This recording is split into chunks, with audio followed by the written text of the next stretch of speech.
Welcome to the Business of Story podcast, where the world's best storytellers from business, Hollywood, and beyond teach you how to use stories to communicate and connect with your customers. The Business of Story is sponsored by ACT, the best-selling customer management software for small business, Oracle Marketing Cloud, enabling businesses to target, engage, convert, analyze, and use marketing technology to deliver a better customer experience. Sixter, helping clients maximize the impact of every single email sent. And by Signal Labs, the real-time cross-media story tracking platform.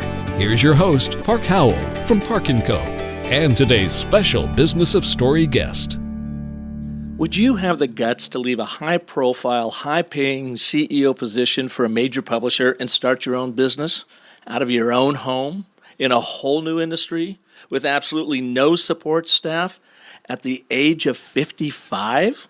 Well, that's exactly what our guest did, and you'll hear how he is rocking it as a virtual leadership mentor, probably the virtual mentor to CEOs from around the world. Hi, I'm Park Howell, and welcome to another episode of Business of Story, where I get to introduce you to some of the most amazing story artists from around the world to help you craft and tell compelling stories that sell.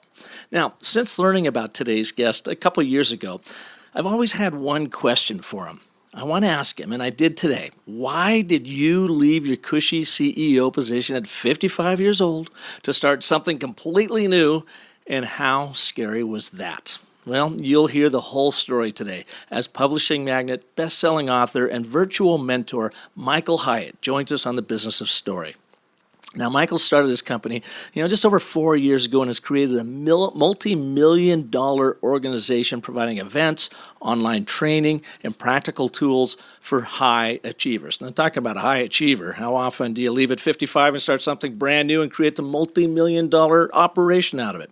Well, you're going to learn how he did that today. He's written the book Platform, Get Noticed in a Noisy World, which was a New York Times bestseller, USA Today and Wall Street Journal bestsellers. He created Platform University, where you can go online and he'll teach you how to create your own platform, like I've been doing with Business of Story. He's also got some other online trainings, 5 days to your best year ever. And he is the host of an amazing podcast, This Is Your Life. In fact, I listened to it the other day about essentialism. And one of the great things I took out of that was the one trick of creating a personal retreat for yourself every 90 days. Totally makes sense. You create them for your business. Why not create them for yourself? Take 1 day off, get away from the madness, get out of the office, get away from the house, get away from the digital world, and just look back on your last 90 days, how well you performed, and what you're trying to do in your next 90 days. I'm starting to do that. I've already implemented that in my life. So that's just how amazing this guy is. Now, on today's show, you are going to learn from Michael a number of things, including why story is so important in our personal and professional lives, what goes into crafting a story that resonates with audiences, and the 3 most important things you need to know about being successful around the 3 R's: resources, reading, and renewing yourself. Plus, we'll use the proven 10-step story cycle process to help map Michael's story from CEO of Thomas Nelson Publishing to a startup solopreneur to his multi-million-dollar business that he built in just over 4 years. And you'll learn how you can do it too, providing you're telling yourself the correct story and living into it. So let's get cracking with Michael Hyatt on the Business of Story. Michael, thank you so much for being here on Business of Story today. Hey, thanks, Park. Great to be with you. This is a real honor. I've been following your work for a year and a half, 2 years now. We got a chance to meet at Social Media Marketing World. I loved your presentation there. Thank you. And I just downloaded Shave 10 Hours Off Your Work Week. I literally have it over at the UPS store as we're speaking, getting it bound. So I figure a guy that writes a cool ebook like that, shaving 10 hours off your work week, is very guarded about his time, which makes it even more meaningful that you're here with us today.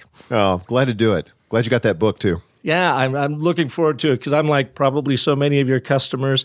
I'm trying to cram, 80 hours into a week when I only really have the energy for about 60 of them, and probably could really pay to get that down to about 40 hours a week. So I'm looking forward to that. But why I'm so excited, too, to have you on the show is, as you know, we are all about story business storytelling, and something that's happened to me over the years of teaching this is where it's really worked into leadership and leadership coaching and training, something that I did not expect would happen. And I will say I'm not a leadership coach, but I'm fascinated by it. So why I really wanted you on the show, Michael, is you come from the story world. 30 years, big publishing company, left, a CEO of Thomas Nelson Publishers to start a whole new career, a whole new life, and, dare I say, someone who's been around for a while. Most people don't do that. So what was it? What happened that you decided you wanted to write a new story for yourself and live into it with what you're doing now through your organization? Well, it's a great question. I think that one of the things it takes to be satisfied in your work is it's actually at the intersection of three things. You've got to have passion, and you need to have proficiency, and there needs to be a profit component. You got to be able to make money to do it. And so for me, what had happened over the course of my publishing career is that I loved working with authors. I loved working with ideas and helping shape those and bring them to the marketplace. Had tremendous passion for that. But as I began to get kicked upstairs, so to speak, into more managerial and leadership roles, I found that I was doing less and less of that, and more of my time was spent in the boardrooms of corporate America with investment bankers and all different kinds of investors and that type of thing. And I just thought, I was actually pretty good at it, and I'm making a ton of money, but I just don't have the passion anymore. And I thought, maybe I just need to recover the passion. So I kind of went down that road for about a year, and it just, I kind of tried to gin up some of it, but it wasn't what I was daydreaming about. It wasn't what I was excited about. And I just finally came to the conclusion that I needed to start a new adventure. And it was scary and a little frightening, frankly, but I'd had this little hobby going on of building this blog, which I started in 2004. So by the time I stepped off the boat as it was leaving the dock in 2011, it was enough to sustain me and make that actually a viable option. So that's what I did. And so you dove into that. And did you have a very specific direction for your new enterprise, or did you start down a path and then kind of pivoted, as so many people do? Yeah, so I had a very specific idea, and as it turned out, it wasn't actually the idea. But so I thought initially that I just wanted to write and to speak. And I thought, man, if I could do that, that's the life for me. And so I got out there, I started working on a new book, which ended up becoming Platform, Get Noticed in a Noisy World. And the good news there was that it hit the New York Times list, USA Today, Wall Street Journal, and that opened up a lot of opportunities. And I was speaking 60, 70 times a year. But as it turns out, I hate life on the road. I don't like being away from my family. I've been married for 38 years. I've got 5 grown daughters and grandkids and all of that. And amazingly, they all live within about 10 miles of me. And so to be on the road that much, I just thought that's not really what I signed up for. And I thought there's got to be another way. And so I had a very small team at the time. It started out initially with me, and then I got an executive assistant, and then added somebody else and somebody else. Today we have 17 people. Mm-hmm. But I said there's got to be a way to transition out of this, and let's give ourselves 18 months, because obviously I can't just step away from the income of speaking, but let's do that. And so this year I'll speak 4 times, but I've been able to build an online business where we do online leadership training and have tens of thousands of customers, and it's very diversified, and I'm having the time of my life. And the funny thing about it was, I spoke more in 2015 doing webinars than I ever spoke to out on the road, and it's a whole lot less work and a whole lot more satisfying. And oh, by the way, I have the email addresses of everybody that attends. Yeah, that's amazing. And now I read Platform about a year ago. And because I was pivoting away from my traditional ad agency, digital marketing firm, and my platform is Business of Story. So your book was really helpful as I continue to try to pull it together. But then when I go through your website, I'm like, oh man, I am light years away from having it dialed in like Mr. Hyatt has. But what struck me about your book is it did not feel like it was a planned book. In fact, it felt like you simply took us on your journey of building your current platform, the highs and lows of that process, and shared it with us through the book. Is that actually how it came out? Because that's certainly how it reads. Yeah, that's very much the process. It was basically me documenting my experience of building my platform, and many of those chapters in that book began as blog posts where I was documenting in real time what I was learning and where I failed and where I succeeded and all the rest. I kind of wished I'd done it the reverse of what I did, because out of that book grew Platform University, which is my online community where we have about 7,000 people that pay a monthly fee to be part of something where we really do help them build a platform and take them to a completely different level. The thing that I like about that is it's not just me deconstructing my own experience and my own story, but it's now I've had exposure to thousands of people who are each on their own journey, and I've learned from all of them. Mm-hmm. So I think if I had to do it the reverse, I would have built the membership site first, and maybe I couldn't have, but I would have built the membership site first and not only taken my experience, but validated it with all these case studies and all that. So that's what we'll do in the next edition of the book. Interesting. It's sort of a chicken and the egg thing. What comes first? I can see how you arrived at that. Well, let me ask you this then. Again, marrying your publishing world. So you are a person who must have read thousands of books or treatments or proposals. So you know story, and I imagine both fiction and nonfiction. Do you see parallels in the people's lives that you coach now through your enterprise, and that they are all, characters within their own story? And do you use any of that story structure to help guide them through your work, be it in Platform University or your other great product, 5 Days to Your Best Year Ever? I mean, do you see parallels from that universal structure to story and the stories that we all live every day? Yeah, absolutely. Just a little bit of a sidebar that's interesting and how important story is to business. When I was the CEO of Thomas Nelson, right after I became the CEO of Thomas Nelson, I got very curious about our history. What was the story behind this venerable publishing company, one of the oldest surviving publishing companies in the English language? It was started in 1798. And so I began to dig back into the story of Thomas Nelson, and it was started in Edinburgh in 1798. So I hired a professor at the University of Edinburgh to drill down into that story and to give me sort of all the raw data points of what had happened and when it had happened. And then I began to craft together the narrative, and I actually wrote up the narrative myself of what had transpired, in those hundreds of years between the time Thomas Nelson founded it and where I was as the seventh CEO of the publishing company. Amazingly, in that many years, there had been 7 CEOs. And so I saw myself as somebody who had been given the baton of that story and had a stewardship or a responsibility to that story to take it to the next level. And I can't tell you how many times I used the elements of that story to create meaning for my publishing company and to really give story and gravitas behind all of our values and what we believed, and we could illustrate those in the life of our company. But yeah, so I really believe story is important. And even in my own experience today, I realize as I look back, the people that I'm most prepared to help are people that have had a similar journey to my own. And so in many ways, I couch myself, see myself in the role of a Sherpa, not the sage, the person who's, on the mountain and figured it all out, and people come to me for wisdom, but is kind of the Sherpa who's made the journey to the mountain, maybe 1 or 2 times. I've gone through all the harrowing experiences, of falling down a crevasse or slipping and getting myself hurt or whatever, and can help other people find an easier way to make it. So I really do, and these are most of my customers, just overwhelmed high achievers who need a guide. And that's my role, somebody who's a guide that can speak into their life. But from my perspective, they're the hero, and I want to make sure that I never confuse those two things. Mm-hmm. And is this the genesis then for your virtual mentor position for you, that you are here to help those high achievers up the mountain?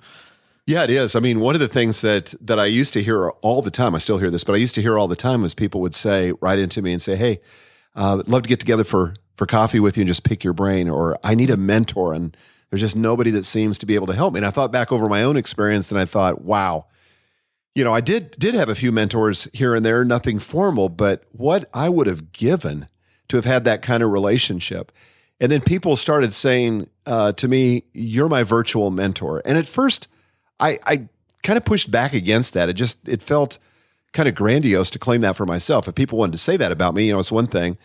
But my team said to me, they said, look, you need to embrace this. I mean, we're hearing this in email after email after email. And I think this is what people are looking to you for, is to be their virtual mentor. And so after they stayed at this for months, I finally embraced it, and we rebranded the site along those lines, as you know.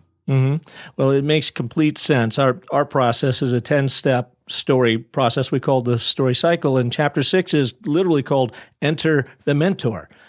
Because without mentors, the protagonists, the heroes of the journey, just never are able to excel and achieve what they want unless they have some sort of support or guide. So, I mean, with what I know of you, the books, the materials I've read, and the podcasts I've listened to, I mean, I think it's an ideal position for you. Well, I enjoy it. I mean, my favorite thing to do of all the things that I do, because I've got courses, as you know, and books that I'm continuing to write for the future. But the very favorite thing that I do is I have a group of 10 people that I mentor that pay a lot of money to be in that group. We meet 4 times in Nashville every year, and we talk every month on the phone. But I think part of my role in their lives is basically to pat them on the back and say, you've got what it takes. You know, whatever it is you're going through, to have an objective source, an older business person that can come alongside them and reassure them, because every CEO I've ever met, every leader I've ever met, struggles with self-doubt.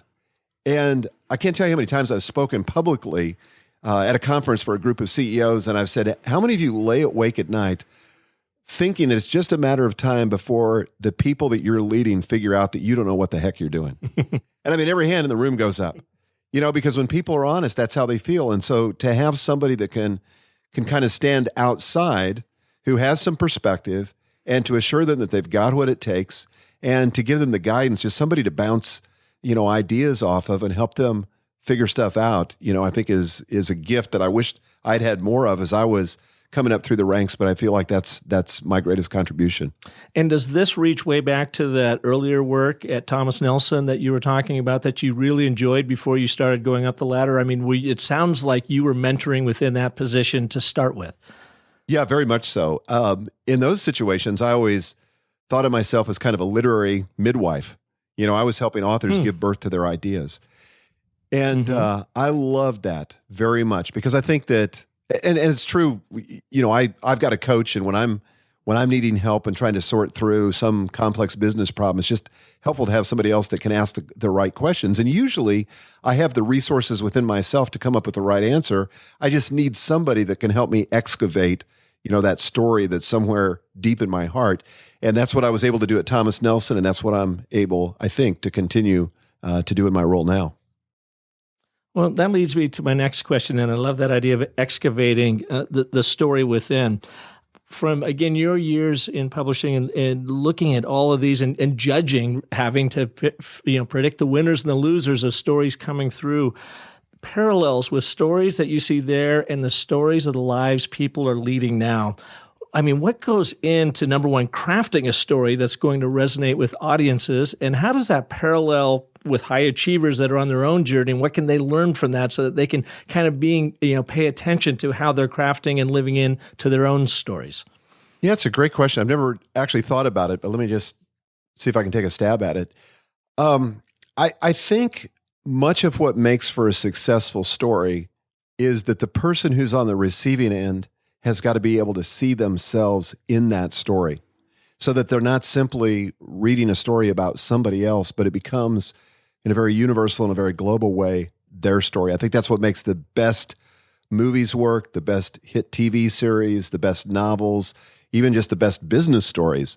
You know, that when you're up there telling a story, and when I tell my story as a former CEO or tell my story of starting a new company as an entrepreneur, you know, people see in that story experiences that they can share, especially, and this is another element that I think works, especially when the hero of that story doesn't have it all figured out.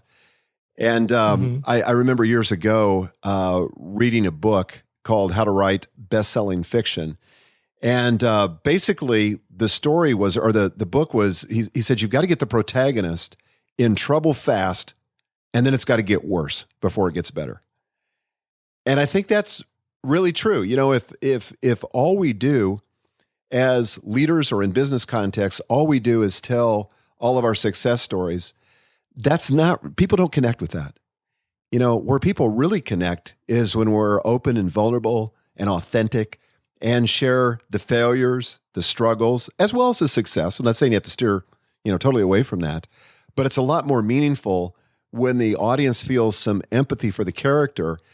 And, from story, there's that, I remember that book, Save the Cat. Is that what it's called? Oh, yeah, from Blake Snyder. A famous book. You got to have that Save the Cat moment where the hero does something that shows you that he's got, compassion and he's a person of good character and you identify with him. And I think that in telling our own business stories, when we can tell that, the mistakes that we've made or whatever, it's kind of a Save the Cat experience where people connect with us and go, okay, I'm going to trust this person and I'm going to go with them on this journey, wherever it is they're taking me, whether it's to buy a product or to buy into a concept or connect with the brand. Mm-hmm. And so it's really getting our audiences to live vicariously through the hero of that story, whether it's literary world of what you're putting out there, or it's you or I or somebody else that are trying to help lead people forward, that they have to appreciate where we've come from. And I like this idea too about we always root for the underdog. So we've got the hero of the journey, and we love to see their foibles and their weaknesses and whether they don't have the talent, but somehow they forge ahead and they grow in those areas to overcome. That just seems like that's a winning formula all the time. And it really mirrors what we all do in business and life, doesn't it? I mean, going back to what you said about the CEOs that sit around the room and they all raise their hand when you ask them if they are afraid of being found out. It seems like that's just a universal flaw in all of us. It is. And I think that one of the greatest gifts we can give other people is a safe place to be themselves and to be really honest with what they're struggling with. And it's those things that connect people to us. And I've been a part, and you probably have been a part, where you've worked with consultants in the past who come in and have all the answers or purport to have all the answers. And, I'm always suspicious of that. I want to know what they've been through. I want to know what they've struggled with. I wrote this book on platform and talking about social media and all the rest. And I would often have social media consultants come into Thomas Nelson and try to sell me on using their social media services. And they tell me all the things that they had done, and but they didn't tell me about the failures and the mistakes they made. And I just, it just didn't connect with me. And of course, then I looked at their social media profiles and found out that they didn't have that big a following to begin with. And there's just something about teaching or speaking from a place of lived experience that has authority and weight and creates trust, which is, I think, the foundation for doing any kind of business. Yeah, without a doubt. Without a doubt.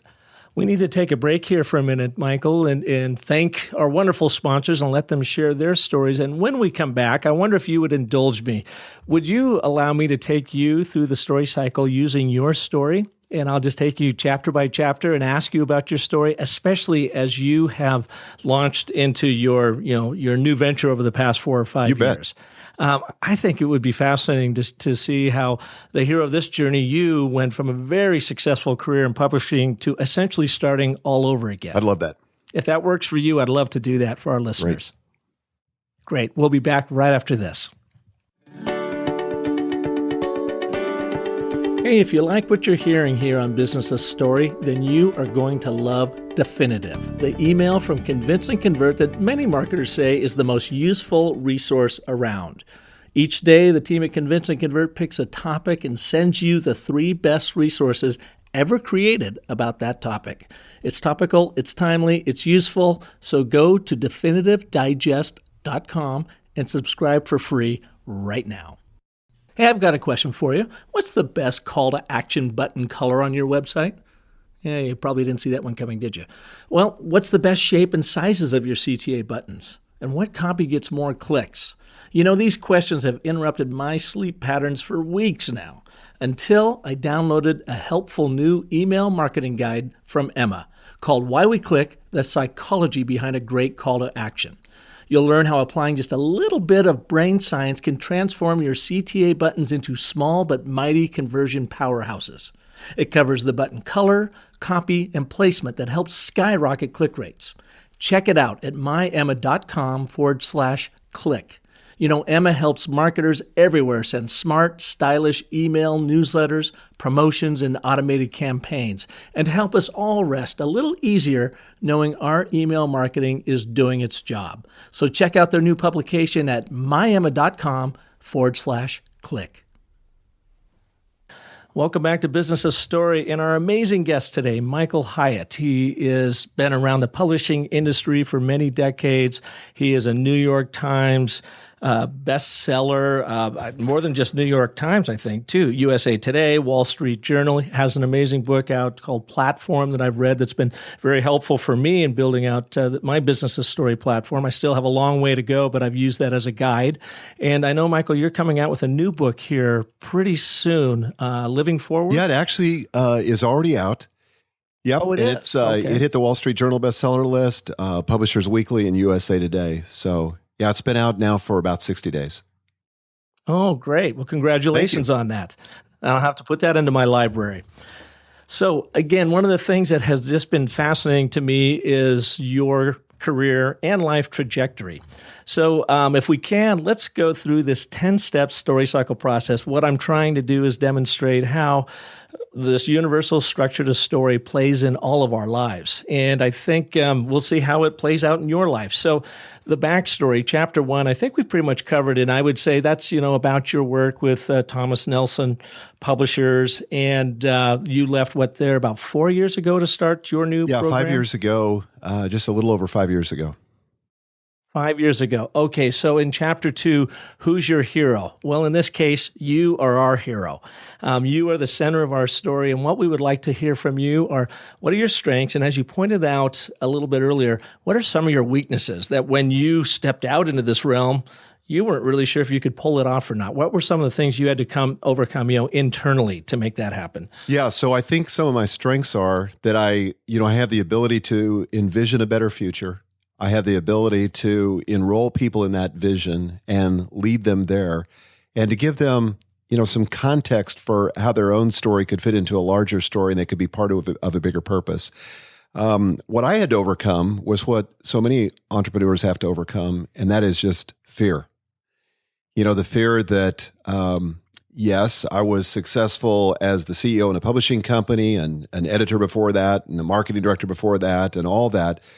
But I think for me and for a lot of entrepreneurs, most of us are able to write off the past as a sort of fluke, and we think that this next venture is going to be the venture where we're really, uncovered, found naked, and people will realize that we don't know what we're doing. So I had this fear that, okay, I'd been successful in that. Maybe I was doing something really stupid. Why throw that away? Why be so discontent? Why can't I just get content with that and stay comfortable? What is this drive that makes me want to start this new thing? And can I make a living? Will anybody care? Will anybody listen to me? So I think, fear was a huge part of it. Part of it also was just uncertainty. I didn't really have a model that I was following. I didn't really know whether or not I could build an online business or what that business might look like or what a speaking career might look like. So there was a lot of uncertainty about the future. Again, my income also, but just where I would fit into, where my company could fit into the economy, et cetera. And then there was just a lot of doubt, and that was self-doubt for sure. Doubt about whether I could find the right people would want to join such a small venture and become part of it.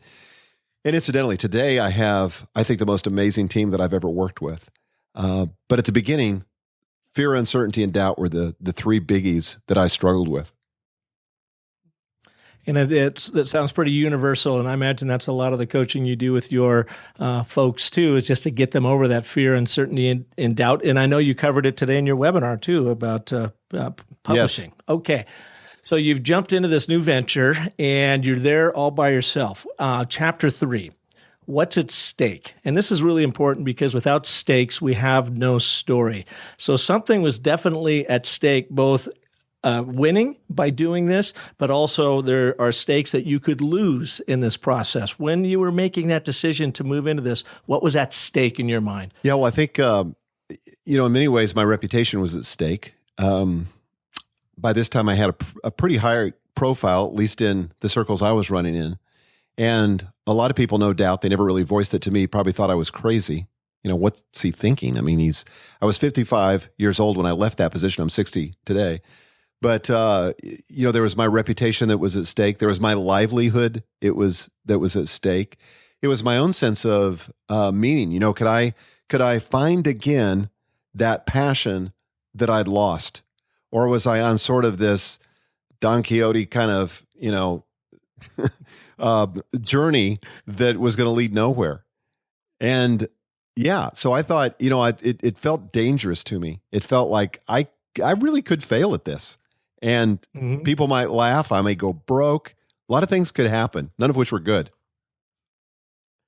Well, and that's why your story is so fascinating to me and has been since I picked up platforms. So let's move into chapter 4, the call to adventure. So there must have been a moment that you finally said, that's it, I'm out of here, I am going to do this. Do you remember that moment? Do you remember that call to adventure that you put it all behind you and you jumped in with both feet? Yeah, I do. It was at a moment back in 2010. It was in December. I was meeting with the board, and I just shared with them that, that I had to be honest with them. I said, I think that we've come to a place where we need to start looking for the next CEO of Thomas Nelson. And I said, I love this company. I love the people I'm working with. I love the history, the story, all the rest. But I just feel compelled that I need to move on to something else. And by this time, I'd started this blog in 2004. It had grown. It grew very slow at first, but then it had grown exponentially in about the prior 7 years. And I realized I was at a fork in the road, and I couldn't continue both. I had to do one or the other. And, I decided to take, as they say, the road less traveled. Well, what's also fascinating is here you've spent 30 years publishing other people's work, and now you are the writer, author, and editor, and publisher of your own stuff. So all of a sudden the shoe's on the other foot. And the crazy thing about that, Park, was I knew that so many publishing stories didn't end well, because this is kind of the dirty little secret of publishing, is that about 85% of all books published never go to a second printing and never sell more than 5,000 copies. So I knew that the odds were stacked against me. And yes, I had learned a lot by observing the authors that I had coached, by the successful projects that we had published, all of that. But I also realized that it wasn't enough just to have the knowledge or the expertise. That part of success, at least in that field, is related to timing and who you know and connections and a little bit of luck.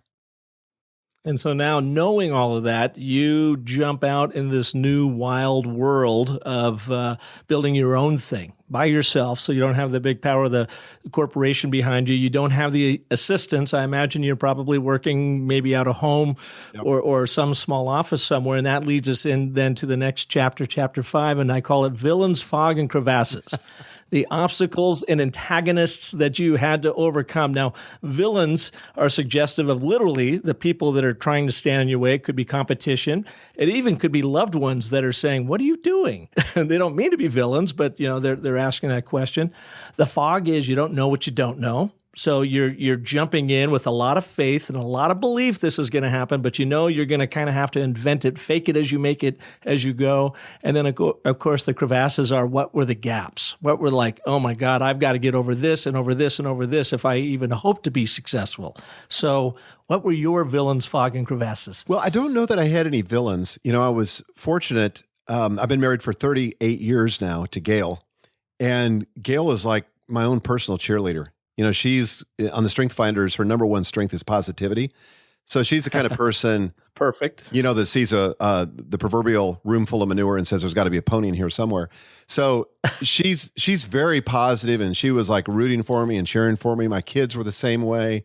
So that was all good. No villains really, other than maybe, and this really wasn't villainous on their part, but I had a few close friends that were sort of like, are you sure you know what you're doing? And how's this going to work again? And I didn't really have a good answer. I tend to be naive. I think it's actually serves me well in some situations, but I always tend to think things are going to go better than they do. And I don't often foresee the pitfalls. And so I just launch. I get in motion. I don't wait till I have it all figured out. I get in motion and start moving toward the destination. And I figure that clarity will eventually catch up with me. Okay, great. So that's what I did here. And there was definitely fog because, as I sat down, I had a booking agent that was doing my speaking. And as I sat down and I started running the numbers and realized how many times I'd have to speak and So it kind of dawned on me. I thought, wow, okay, that's going to take a lot of speaking engagements. And like any other selling process, we got to get the pipeline filled up and all this stuff. So then it began to dawn on me how much work, because on the front end of it, all you see is sort of the romance of the story, what it's going to be like when you finally, make it to the destination. And then realizing the sort of that dawning realization that this is going to be a ton of work. I'm going to work harder than I've worked in decades. And there's a lot at stake, like we were talking about before. Mm-hmm. So I think there were definitely gaps in my knowledge too. I think there were gaps in terms of what it really required to be a speaker at a professional level. I'd spoken a lot, and I'd even been paid a few times to speak back when I was in the corporate world. But to go from that to be a speaker that a corporation is willing to part with thousands and thousands of dollars for you to come in, you've got to perform at a higher level. And so I realized I had to go to school, and I went to a couple seminars, and I hired a speech coach and worked on all that stuff to try to get my skills up to a level where I would be worthy of being hired to speak in those kinds of venues. Mm-hmm. So there were a lot of those kinds of professional things that I had to take on. Yeah. And very typical of the hero's journey of Joseph Campbell's, mythology and the hero's journey is now you're in this pursuit and the universe pushes back and we all have awakenings of, I've got to get better at this, and this, and we continue to level ourselves up during this pursuit. And I think, a lot of the tools that you have to offer are helping those high achievers do the exact same thing. High achievers, they want more, they push out, the universe pushes back, they've got to pivot, but you've got the tools from, everywhere from goal setting to really truly getting your story straight to help people kind of, go through what you went through. Yeah, no, that's exactly true. I mean, usually when I'm talking to somebody or a group of people, I just imagine myself being back in that situation and what did I need? And one of the things we didn't talk about in my story is that I'd owned my own company back in the early 90s. And actually the late 80s, early 90s, and that company went broke. In fact, we were so broke, all of our assets were pledged to a bank, so we didn't even have enough money or assets to go bankrupt. So they just came and confiscated everything. So I had that failure that was in the back of my mind like a dark shadow that was pursuing me. And so I kept wondering, is this going to be a situation where I fail again? Because it happened to me once when I was running a company and I thought everything was going well and made a couple of blunders that led to that business failure. And so there was that doubt that was hanging over me as I was moving through the story at this point. Mm-hmm. And you're so close to it, you really see that doubt. But I would imagine people from the outside looking in said, that's experience. You know what not to do now next time around potentially. Well, and it did help because I've deconstructed even that experience and said, okay, I'm going to own this 100%, and it's very easy in those situations to play the victim and say that it was somebody else that caused this. But one of the things that I did and my business partner did, both of us, we said, well, wait a second. Let's just assume that there was something about our leadership that led to this problem, and let's deconstruct that so that it doesn't happen again. And out of that's come a ton of tools that I use today in my business and teach to others. Yeah, that's great. Well, good point. Moving into chapter 6, enter the mentor. Now, your story, you help other people on their journeys. You are their virtual mentor, but who was there for you? Was there one person that really stands out or a group of people maybe that helped mentor you through these early years with your program? Yes, well, I've always believed in coaches and I've hired coaches. And so I had a mentor, Daniel Harkavy, who is the co-author of the book Living Forward, the book that just came out. He was my executive coach for more than a decade, and he was hugely, hugely helpful to me. And then I had another mentor, Eileen Meething, who was amazing as well. Completely different thing, but she was my CEO coach when I was at Thomas Nelson. Both of them continued to advise me as I moved in to this new role. And then I just had a bunch of informal relationships, mostly in the form of masterminds, frankly, where I got together with people that were my peers who were able to do what a coach would do for me, but a lot less expensive. Mm-hmm. Mm-hmm.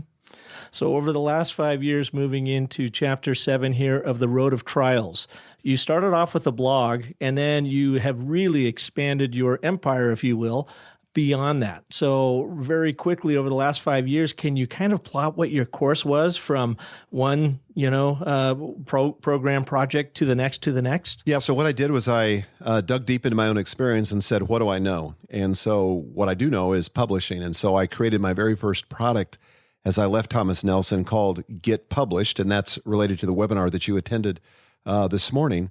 And I basically did a brain dump. I recorded 21 hours of content or 21 sessions of content of just everything I know about publishing, from how to write the book to how to get it published to how to market it. And so that was very successful right out of the gate.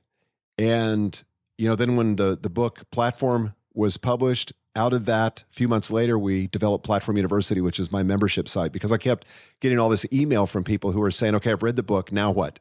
And so Platform University is the now what. We take you from where the book leaves off and holds your hand and help you actually build a platform. And then we realized that there was a goal-setting component here. I've always been big on goal setting, but my daughter said to me, and she works in the company, and she said, Dad, you've got the most unusual approach to goal setting I've ever seen, and it's really worked for you, and I think we should do a master class at Platform University on it. And then one of the other guys that was working with me at the time, Stu McLaren, said, I don't think this is a master class. I think this is a course. So we flew to Toronto, where my video producer is. We recorded that entire course, 5 days to your best year ever is what it's called. We recorded that in one day, including the launch videos. And it sold about $500,000 worth of product in 2 weeks, the first year we launched it. And so then every year that's built from there. So now that we've had 17,000 people go through that course. And so it all just kind of grows out of my experience. What are the things I'm struggling with? What are the places that I wish I'd had help? I've got a brand new course that's coming out this summer, at least a soft launch, and then bigger this fall, but it's called Free Time, Achieve More by Doing Less. And it's a productivity course, but again, it's unlike anything that I've ever seen out there, because it doesn't just help you do more and more and more and suck up more of your life, but how can you actually do less and have a life? I like that idea. Mm-hmm. So then moving on, you've got all this product out there. It's all focused on helping these high achievers, all of us high achievers, achieve without killing ourselves and having successful lives and everything else. What were the success points? When we look at Chapter 8 of the Story Cycle Process, it's victory is at hand. And I think you had mentioned earlier, or maybe it was actually within your webinar I saw earlier today, you talked about you have to have success metrics in there so that you can demonstrate to yourself and to people around you that you're actually making progress on this journey and within this story. What were some of the success matrices? Matrices, I'm not even sure I'm using that right. What were some of the successes that you pointed to that helped you keep going through the tough times? Yeah, well, we really do measure almost everything. And in my world, the single most important asset that I have is my email list. When I left Thomas Nelson in 2011, I had 3,500 people on my email list. And knowing what I know now, looking back on that, I was crazy for thinking that I could create a business out of that. But it was one of those things that, as I got into it, is one of those crevasses, one of those gaps where I saw, holy smoke, we've got to build this email list, and we got to build it fast. And so today I have over 500,000 people on my email list, and that's in 5 years. So that's an important metric. It kind of influences everything else that's out there. Web traffic is another one. Today I get about 1 million page views a month on my website. And those two things together, the page views and the email list, are kind of leading indicators of the volume the business can do. And so because the web traffic and the email list have essentially doubled every year, the business has kind of followed suit in terms of revenue and profit. So those are some of the things that we measure. We measure a lot of other things like webinar attendees and conversion percentages and all that other stuff, but we're a little metric crazy.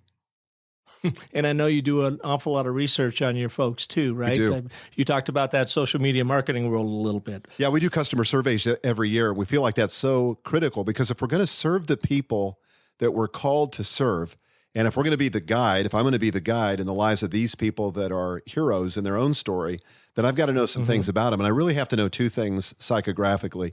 I have to know what their aspirations are. What is it that they're dreaming about? What is it that they want to achieve with their life? And then secondly, what's keeping them stuck, or what's getting in the way? What are the obstacles that are between them and that dream? And if I can reaffirm the dream, and encourage them in it. And if I can help them get unstuck or overcome an obstacle, then I'm going to be successful as a business person. Yeah. All right. Perfect lead into chapter number 9, the moral of the story. So, we find universal truths in every story, the stories we live, the stories we read, the stories we watch, even the jokes and the punchlines we hear. In your overall story, Michael, what do you think is the moral of the story? What have you learned that we can learn from you in this process? Well, I think for me, and I'm not just saying this because we're talking about story, but I realize that I'm part of a larger story, that I'm part of the human story. I'm a person of faith, so from my perspective, I'm part of God's story. And one of the things that I like to do with my customers and with the people that are in my programs is help them realize that there's something more at stake, much like you're doing, that it really is important whether they succeed or whether they fail, that there's a lot of people counting on them, that there's something that they and only they uniquely have to contribute to the world. And if they don't find the courage, if they don't step out and serve an audience with that product or that service or that cause or whatever it is that's burning inside of their heart, that the world's going to be poorer for it. So I think there's a moral imperative. And I feel like I'm the guy, one of many that are going around encouraging people to, follow their dream. I don't think it's there by accident. I think that dream that people have in their heart, that desire they have to make a difference in the world is a God-given thing. And to the extent that people are faithful to follow that, not only will they be more satisfied in life, but they'll make a bigger contribution and bigger impact on the world. And again, you mentioned that in your webinar this morning, and I also heard it from Michael Port. Do you know who Michael is? Yeah, he's a fabulous speaker. Great guy. Great guy. He was on our show a couple of months ago.